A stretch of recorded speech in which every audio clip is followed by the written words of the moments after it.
Call the member for Maroochydore. Thank you. I believe Queensland will stage an amazing 2032 Olympics and Paralympics Games.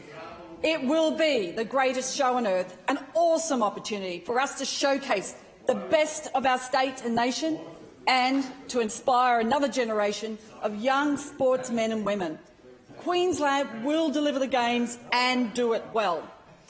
What we want is more than great Games, but great legacy from the Games that serves all of Queensland without fear or favour or partisan preference. The SEQ Council of Mayors envisioned that with their bold proposal that birthed this bid under the former Lord Mayor Quirk, and I commend them for that. We want an amazing legacy Games that delivers catalytic infrastructure for now and for the future for all Queensland, and to grow Queensland businesses, connect Queensland communities and lay a foundation that attracts the real job creators, which is the private sector, through private investment.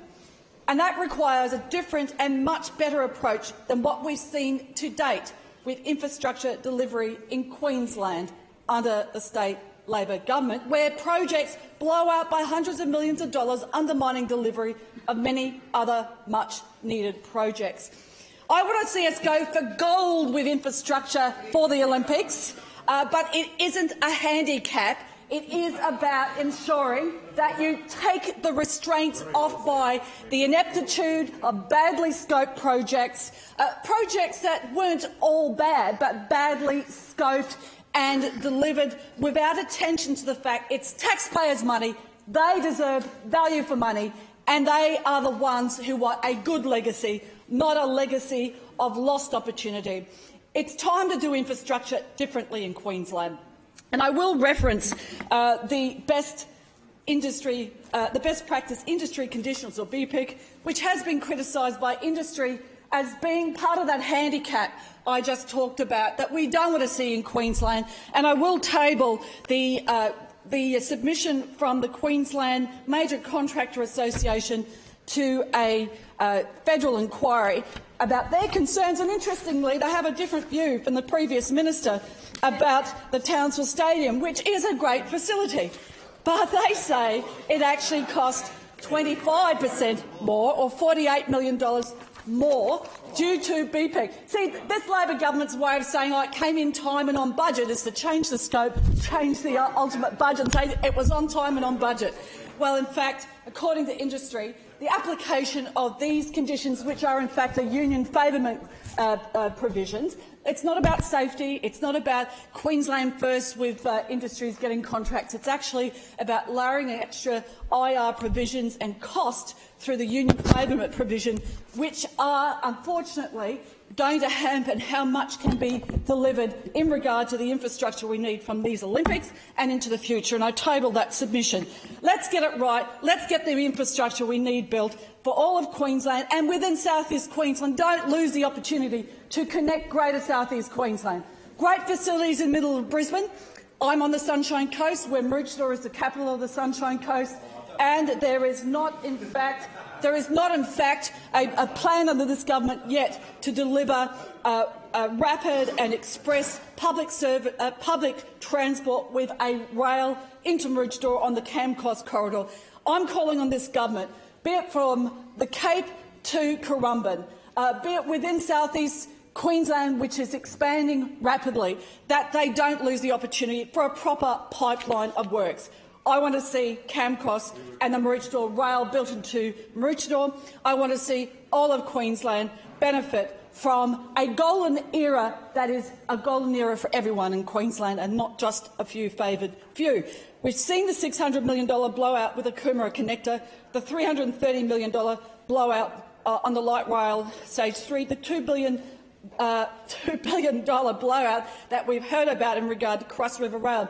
And when the Premier was asked about some of these blowouts, she looks to the project and basically laughs it off. But that's other projects that aren't getting funded when taxpayers' money is not treated with respect. We're also going to need we're going to need the extra water infrastructure. I know my colleague, the member for Nanango, and my other colleagues have been talking about that. If we want to be able to have the Olympics and the growth that's happening in Queensland, it's time that there was the water infrastructure, the transport infrastructure, and in respect to energy. One of the greatest benefits in regard to emissions is having an effective public transport network that connects people and gives them the opportunity of not having that second car, or maybe not even having that first car.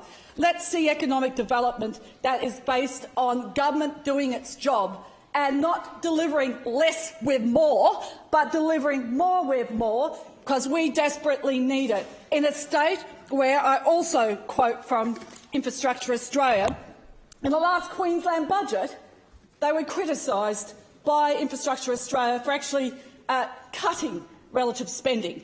And they said that overall 4-year public infrastructure investment with a projected $3.3 billion reduction in spending relative to last year's budget had occurred. And I also tabled that document. So let's see more with more, spent well, with respect to Queensland taxpayers' dollars. It's their money. But the real jobs of the future and building the capacity of Queenslanders' jobs through private enterprise means the state government needs to work with private enterprise, with business, to provide that pathway and that pipeline that's clear, that's transparent and it's well delivered. I want to also address some of the concerns in the legislation that were identified in regard to right to information and the fact that there are exemption clauses on documents where we have a concern the government might, and others, try to bury things that should be, through the public interest, released. And we always accept that matters such as security and particular matters that have a public interest are not being released, that there should always be those particular provisions to protect those in that time. But this goes beyond that. And that's not right. It's been called out by the Information Commissioner, no doubt, no less. And it isn't appropriately dealt when the Premier comes in here and says, oh, we've written to people and we're going to ask them to look at what we've done in regard to proactively releasing information. My word, there's another Olympic event, I think it's called backflip and shades of obscurity, because we want to see respect for taxpayers' money, taxpayer services, and the fact that these very important actions and decisions are taking have to be done with the highest level of probity. The state government simply asking people to proactively release things and not address this in legislation is a cop-out, it's an insult, and it's failed the test of integrity and transparency. There's also concerns raised about conflicts of interest, and I find it once again interesting that in the private sector there are often stronger controls and understanding of how you address conflicts of interest and perceive conflicts of interest, and it's certainly not been a strong suit of this state Labor government. I mentioned before about best practice industry conditions, which is a union favourment provision that's adding up to 30% more to the cost of infrastructure in this state. And that's unfortunate, because there is a role for unions in our state, and I believe that. I was a member of one. And what we need to see, though, is once again transparency and consideration that we have to act in the public interest and not just in the interest of those who come into a board situation appointed by virtue of their external connections. They have to act in the interest of that board. And these are the provisions that in corporate Australia are well understood, and there are penalties if people don't do that. But with this Labor government and their connection into the union movement, making it an integrated machine, they don't have an understanding of conflicts of interest and how to put the people first rather than their connections. So it's time that there was an understanding that the people should be put first, transparency matters, and this legislation could do better in regard to respecting those principles. I want to just also talk about another facility I'd like to see in my electorate of Maroochydore as the centre, the CBD of the Sunshine Coast. We need a convention centre. There's the opportunity for that first stage to be multi-purpose, to stage the basketball preliminaries as was foreseen in the feasibility document that was released by the IOC. If it's not done now, when will the state provide assistance to make sure that it happens before the member's Olympics? time has expired.